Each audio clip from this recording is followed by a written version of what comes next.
Hi, my name is Sarah Agostini and welcome to my front porch at Kook Farm in Chickland, Freeport. This is our family home and our family farm.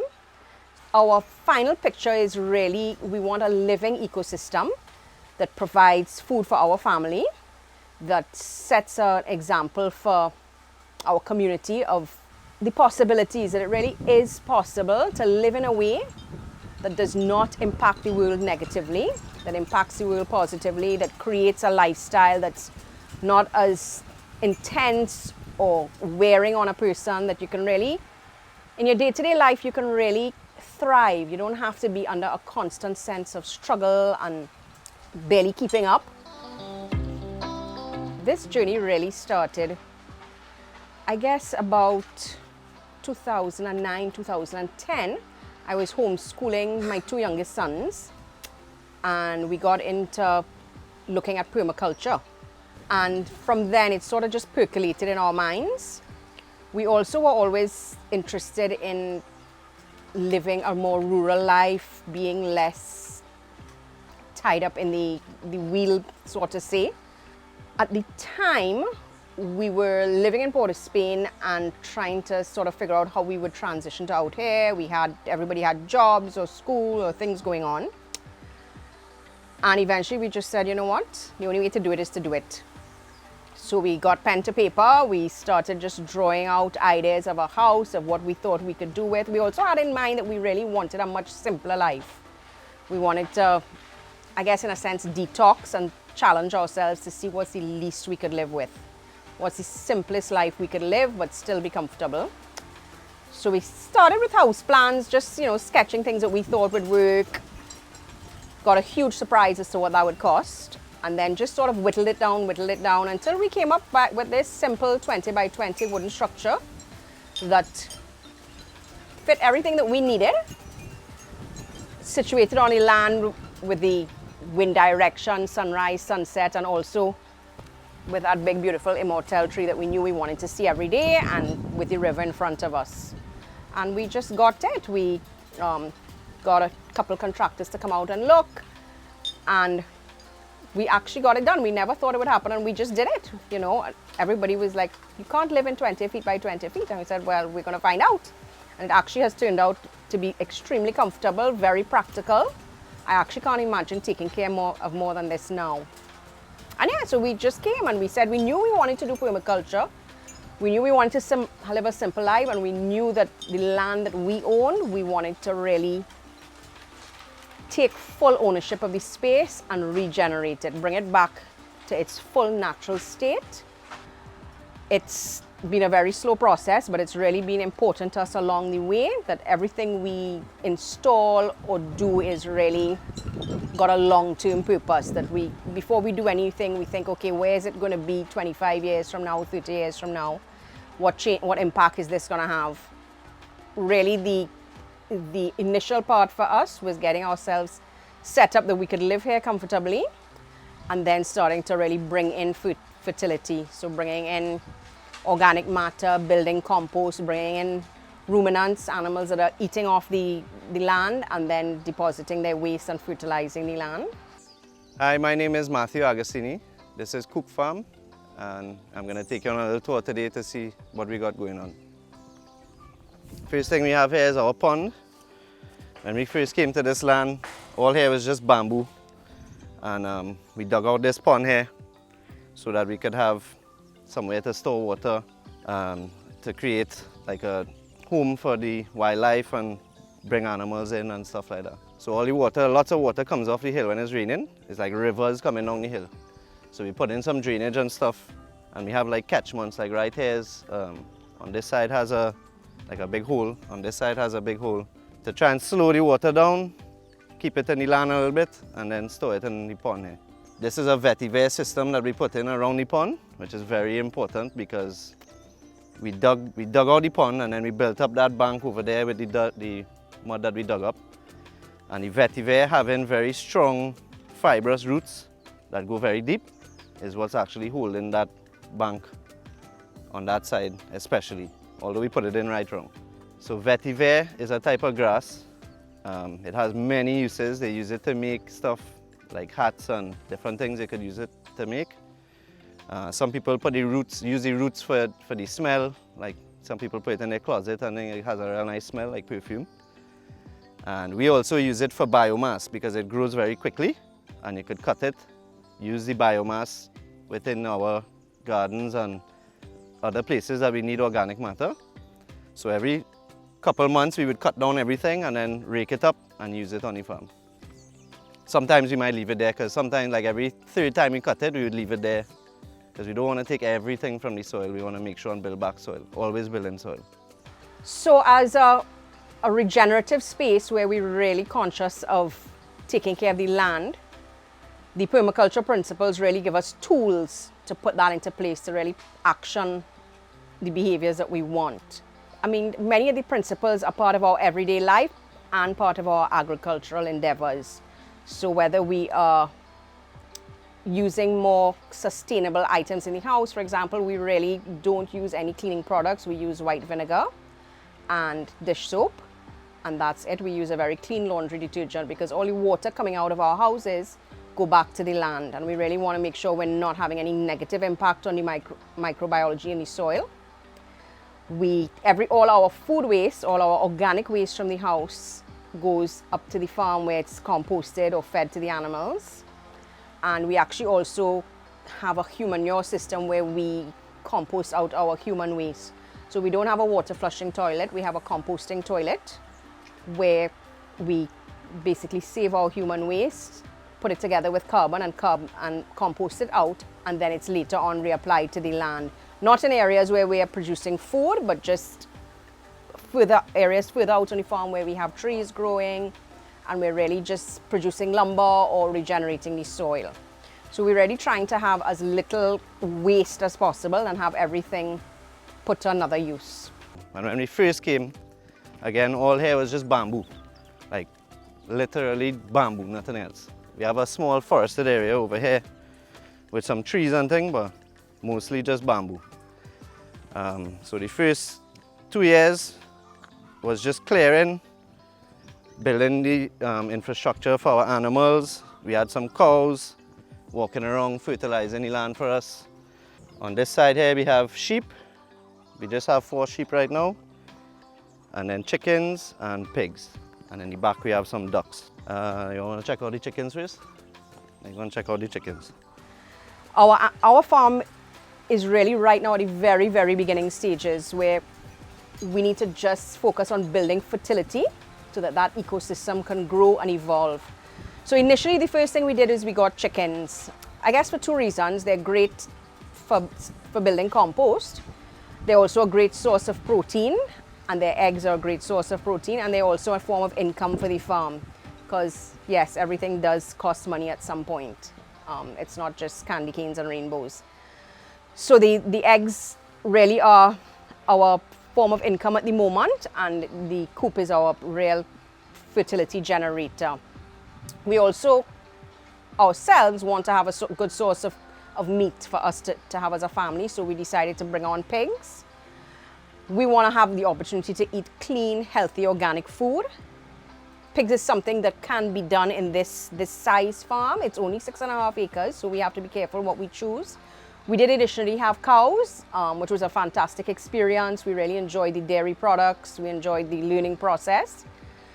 But we realized that if we wanted to start actually growing things, the cows had to go. They were eating everything that we planted, and the space is really quite small. So maybe we'll come back to it later on, but we decided we'd take a little break to try and get stuff growing, which is a challenge we have with our sheep as well. We have sheep for fertility and for meat as well. We do eat the sheep, but the pigs and the chickens are really going to be our protein source, and of course the eggs, and of course also items that can be sold. So everything we do on our farm is organic, but not just organic, it's regenerative, meaning that we're trying to rebuild the soil that we've damaged over the years. In this area, I think the main cause of damage is fire. When everything burns and all the trees die, all we have left is bamboo and hard clay dirt.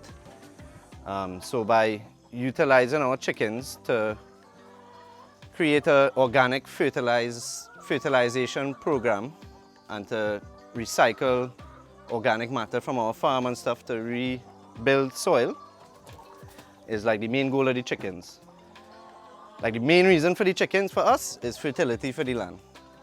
But of course, a great byproduct of it is eggs and then compost, which I'm hoping to have a small surplus so I could sell some. So in here we have like a deep bedding system. We have about 200 in here right now. So this is a deep bedding system. It's been inoculated with microbes. Through the composting, we breed microbes. And then we spray it into the soil, or we mix in some compost. And then we also make something, we harvest bacteria from milk called lactic acid bacteria. So we do a fermentation with milk and then extract the bacteria, and we could spray it around and also feed it to the animals. It's very, very good for their gut. We can even consume it. It's very good for us. Lactic acid bacteria is everywhere, but it could survive in any conditions, and it multiplies a lot now, and it's a good bacteria. So that's why we spray it to help keep down all the bad pathogens and all the bad bacteria. We do give our chickens some grain, but this grain is imported. It's non-GMO. It has no antibiotics, no hormones, no kind of chemicals. It's organic. It's premium feed. Our chickens, it's only a percentage of their diet. So they get this, and then they get food scraps that we feed them here in this composting system. Well, the regular feed that we get in Trinidad it has medication and different things for the chickens. But we're really trying to avoid, we don't want any kind of chemicals on our farm. We're trying to not only provide a product, but we're trying to educate ourselves and then educate people to understand that there are ways to do things organically, so we don't have to be eating food covered in chemicals. Right here is where we do the composting. So it starts off as a big pile of wood chips and any other dry organic stuff like leaves and things that we have extra around or whatever, we add it in here. And every day we bring, I would say, like about 300 pounds of food scraps that we get from massy stores and restaurants and friends and family and stuff, people who want to recycle food waste or food scraps.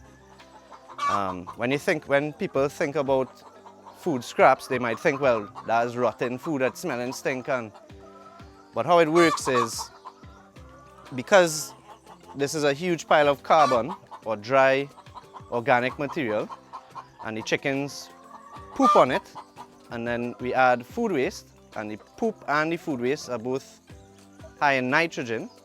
The combination of the nitrogen, the carbon, and moisture is the perfect environment to grow microbes or microbiology. The microbiology is what's responsible for fermenting the food waste. In other words, they start to eat it and they cover the food waste, like bacteria, but good bacteria, not bad bacteria. And through the fermentation process, the chickens are able to eat the food without getting sick or having issues. One, we get to recycle a lot of food. And two, through this process, we're creating very high quality organic fertilizer. So it starts off here, we feed them here for about 5 weeks. Once a week or twice a week, we'll come and dig up the whole pile and turn it, and then and every day we add more food. And then once they've eaten here for about 5 weeks, the consistency of the compost will change. It'll turn like a darker brown, it'll look very rich. When we dig up in it, I can show you after, we'll dig up in it and it's very hot. And once it looks like how I want it to look, and I think I've added all the correct combination of things, I'll make a pile over here, and then it goes through a process of turning from one trough to the other. It does about 5 turns, so that's the 5 weeks. So by the time I finish this section here, I'm ready to go from here back to this one. And then on this side now, so again, these are layers. So every day we collect eggs. I have 200 chickens in here, and every day we collect about 140, around there, 140 eggs. So if you take a look, we have good quality eggs here. Organic, clean, because of our nesting boxes. We clean the nesting boxes once a week. See some big ones. Inside the nesting boxes, we just have wood shavings, and I would spray it with the same lactic acid bacteria And then like here we used buckets, recycled buckets for these nesting boxes. That's recycled marine ply that I got from somebody who was just getting rid of it. The eggs are great. It's really good quality, nice orange yolk most of the time. We do not add any saffron. I know some people add saffron to make the yolk orange, but we don't do that. I think it's more from the greens. They also get fresh cut greens every day where we feed them over here. Every day they get fresh cut greens. Sometimes, or a few days a week, I would let them outside, but every day for sure they get fresh cut greens. And then inside here, this is the nesting area, so they sleep inside here. Chickens, they poop the most at night when they're sleeping. So you would think in here is like really stink and smelling bad, but you know, you can't even really, because the bedding works so well, you can't even really see the poop. Like, you know, like they sleep here, you're not really seeing much poop on the ground. It ferments so quickly that it just breaks down, and once it's fermented, the chickens actually eat it. And it's very good for them once it's been fermented in the bedding. And then this square here is a sand bath where they bathe. It has some wood chips mixed in now, but there's a ton of sand in there where they could come and bathe off and get rid of mites or whatever little things they might be picking up. So these are our sheep. We just have a few sheep. The main purpose for the sheep, like the cows that we had before, is just to walk around and poop and pee everywhere and basically fertilize the land for us. I don't plan on breeding them right now. I want to plant all my trees and stuff, get that established, and then I think I'll revisit breeding sheep. And well, I'll have to get more land to get back my cows, but I'll miss my cows. Yes, Steph? Come this way and check out the pigs now. So this is our pig pen. This is a natural farming system. In the States, they know it as Korean natural farming. These techniques originated in Korea. I've been learning about it online. There's a guy in the States or in Hawaii who has been spreading or sharing a lot of information about it. The idea in natural farming is, as best we can, to mimic nature, mimic the processes in nature. So for example, with the pigs, we have them on a very deep bedding. The bedding is about 4 feet deep. It consists of, at the bottom is logs, like 4-inch and bigger size logs, maybe 4 feet long. We stack that for about 2 feet, and then about 1.5 feet of, well, I'm using like twigs and smaller pieces of wood, or you could use like wood chips. And then on top of that, you put in some soil, a thin layer of soil, maybe 3 inches, some compost, and then wood shavings, and a little bit of sea salt, and a little bit of charcoal. Like a little bit, not a lot, like a bucket of charcoal per pen.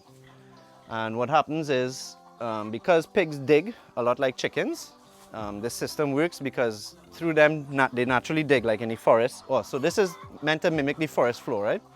So in the forest, what happens is, as you can see, we have logs below and twigs, and we're still building up this one. So what happens in the forest, let's say a tree falls down, that tree is going to clear a space in the forest, and then things start growing, right? But the tree will fall down, and then it starts breaking down.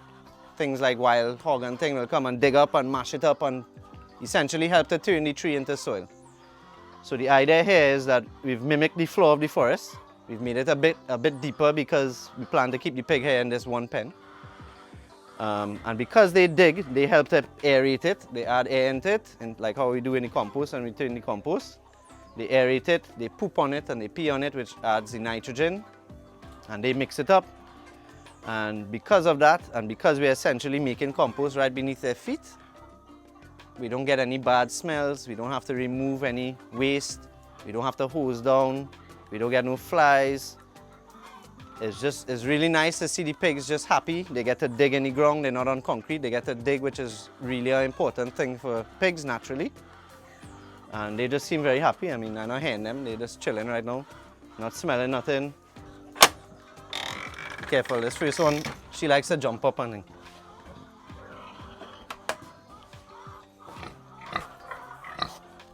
So this one, these two kind of, we did it differently. Like this one, instead of the twigs that I used over here, I had some dried coconut shells that I used instead, which I think is actually not working as good as I think these sticks are gonna work.